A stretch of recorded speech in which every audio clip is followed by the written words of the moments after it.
Nkulamusizako mukwano gwaffe gwateye kumidde ku mukutu Renny Media. Renny Rogers yenze nkubuzaako era nenkwebaza okubanga weekumidde ku mukutu. So mabegakawo twavve ne tubeeranga tutandika ate okulaba n'okuwulira olutalo wakati w'abakyala bano ababiri newankubadde nga omu yali asazeewo okubanga atazza muliro. Abakyala bano omu amanyiddwa nga Justine Nameere ate omulala nga amanyiddwa nga Faridah Nakazibwe. Bonna nga baali bakozi ba ku NTV.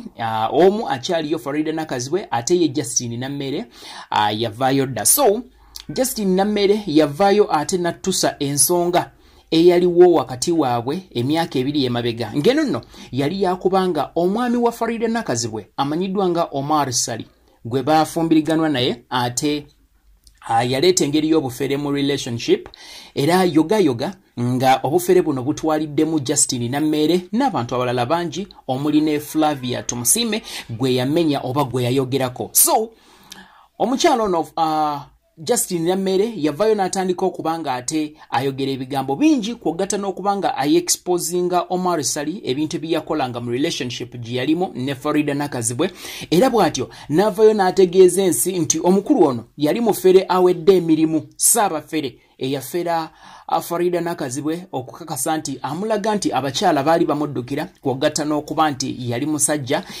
ayayaanirwa ennyo abakyala. So omukyalo ono yategeeza ensi nti omwami ono yagamba Faridah Nakazibwe nti ye Justine Nameere yali ate amusindikira obugambo obuwoomu nga agezaako okuba nti amwekwanira era Faridah Nakazibwe n'atabuka yoga nga abitutte ku mukutu gwa social media ogwa Facebook era olutalo lwali luzibu nnyo lwayinda bingi ebyayogerwa naddala bafanzi ba Faridah Nakazibwe naye ate byamala mwattu ne biggwa naye nga gye byaggwera nga omukyala amanyiddwa nga Justine Nameere yali awaabye omusango. Yawaaba omusango naye ate omukulu Omar Sali teyalabika mu kooti oba teyalabika mu kaguli gye yali alina okubanga abitebya oba byonna bye yali agezaako okwogera byali bituufu. So 2 years down the road ate omukyalo ono n'avaayo n'aleeta ensonga eno nga agamba nti yali yeetaaga Faridah Nakazibwe abeere ng'avaayo okubanga amwetondera. Faridah Nakazibwe kyataakola era yasalawo okubanga asirika kye tuyita okubanga ensonga ajiwa deaf ear. Yasalawo okubanga tayina kyayogedde era tayina we yalabibwako nga ayogera ku nsonga eno. Yasalawo asirike n'okwetonda teyeetonda newankubadde nti Justine Nameere mu video ze yakola kwogatta n'ekiwandiiko kye yakola ku Facebook ekyali ekiwanvu obwaguuga yagamba nti Faridah Nakazibwe yamwetondera n'agamba nti ensonga zino zibeere nga zisigala mu privacy.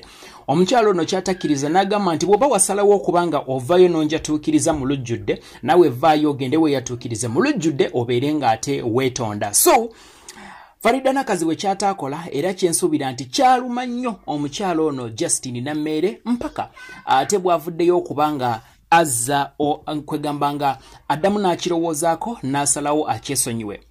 Kyalabibwako era mu video MG yakola era nga nagikutuusaako wano ku Renny Media ng'omukyalo ono Justine Nameere agamba nti abantu bangi naddala bafaanizi ba Faridah Nakazibwe bavuddeyo okubanga bagamba nti ye ekimuleetesa ensonga eno mbu alabika awalana Faridah Nakazibwe oba sekyo nga amulinako obujja olw'okuba nti Faridah Nakazibwe akyali ku NTV ate nga ali successful. Ye n'agamba nti teyegomba Faridah Nakazibwe era ne mu basomi b'amawulire abali mu Uganda be yeegomba omukyalo oyo taliimo nti era tewali nsonga lwaki aba amuwalana. Yayogera bingi n'obukambwe obw'enjawulo naye ate era ekyo tekyatanula Faridah Nakazibwe kubanga avaayo nga abaako ekigambo kyonna kyayogera. So olunaku ate nnaku ntono nnyo emabegakawo omukyalo ono yavuddeyo n'agenda ku Facebook era bw'atyo n'akola post obwaguuga mweyayogeredde ebigambo eby'enjawulo nga bino byonna bibadde bigendererwamu okubanga asonyiwa Faridah Nakazibwe kwogatta n'okubanga amuwa ku magezi engeri gy'agenda okubanga ayita mu mbeera eno. Mu bigambo bye yayogedde yagambye ekyasinze okubanga kinsanyusa nze yagambye forgiving is divine. Ekyo kigambo kikulu. Post eyo nga bw'ogiraba bweyitawo oba party nga bw'ogiraba bweyitawo ku screen ate omukyalo ono bw'atyo bwe yavuddeyo n'ayogera n'agamba nti ye asonyiye Faridah Nakazibwe na byonna ebiri wakati waabwe ye ng'omuntu abimazeewo kuba ategeera omukyalo ono kikyayitamu right now newankubadde nti kino yakikoze nga Faridah Nakazibwe teyeetonze. So ate abawagizi ba Faridah Nakazibwe oba bafanzi be bavudde ne batandika okubanga bagamba ono just yali defeated kati tayagala kubanga agenda nacho nenga ekyo si kituufu. Justine nti ali considerate yalowoozezaamu ye ng'omuntu n'alabanga Faridah Nakazibwe kyayitamu right now kiteekwa okubanga kizibuzibu kwe kusalawo aveeyo ate abeerenga amusonyiwa publicly ate embeera eyo ebeerenga eggwawo. Si kirungi kubanga ate mwewalana so it's not really good. So omukyalo ono ate yavuddeyo okubanga adeclaringa nga bw'asonyiye Faridah Nakazibwe era n'amusaba nti bw'aba asobola bakwatagane bombi balabe nga ate baleeta justice wakati w'omukyalo ono Faridah Nakazibwe ku nsonga ezamuwayirizibwa oba ku nsonga ezamugambibwa bbaawe kwogatta n'okubanga ate babaako n'engeri gye basootingamu ensonga zino kubanga omwami oyo okusinziira ku Justine Nameere nti asobola okubanga akola Faridah Nakazibwe ekikyamu. So ate omukyalo ono bw'avuddeyo okubeera nga asonyiwa munne era n'agamba nti obutabanguko wakati waabwe ne Faridah Nakazibwe buweddewo for good era kati amwesonyiye amulese buli omu abeerenga atambuza embeera ye. Omanyi waliwo ebigambo bibiri okwesonyiwa n'okusonyiwa bintu bya njawulo naye ate ye amusonyiye era n'amwesonyiwa. So ate lyeggulire lyenandiyise eddungi lyembadde nkuleetedde today era nga kirungi okubanga abantu mubeerawo mu mbeera ennungi bw'oba olina omuntu nga akusobeza musonyiwe gwe ku mutima omulekere ebbanja y'okubanga ajja akwetondere mu bulujjudde oba mu buntu nga gwe bw'oba okyagala naye gwe ng'omuntu musonyiwe ku mutima ebisigadde obikwase Katonda kuba yasinga okubanga ate atumanya. Justine Nameere bw'atyo ate bw'asonyiye Faridah Nakazibwe embeera nebanga ate egenda kuddamu etambule bulungi. Siyinza kubanga nkususaawo awo omukwano gwange weebale kubanga ate weekumidde ku mukutu Renny Media weebale kubanga ate otulonzeewo weebale kubanga osubscribe binze ate naba kubanga subscribinga mukwano tappinga ka red subscribe button wansawo oberenga otwegatako bulambalamba tekako nakade okanyige mu all okakasenti buli kimu kye tuteekayo kisookera wowo bulambalamba. Mbebazaako mikwano gyaffe mwenna abayina ate kye mutukolera okulaba nga Renny Media esigala etambula. I love you all and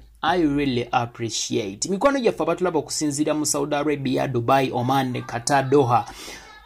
Wonna mbatumiddeko nnyo nnyini ddala abatulabira Kenya, Tanzania, Rwanda, abatulabira nawa ne Uganda mwena mbagala nnyo. Sisobola kubanga ate neerabira okubanga ntumirako abantu oba mikwano gyange abali mu team Renny Media mbagala nnyo mbagalira ddala mwena mukimanye nti we mutali Renny Media tesobola kubanga estandinga. We are because you are. Renny Rogers be my name and right about now I sign out.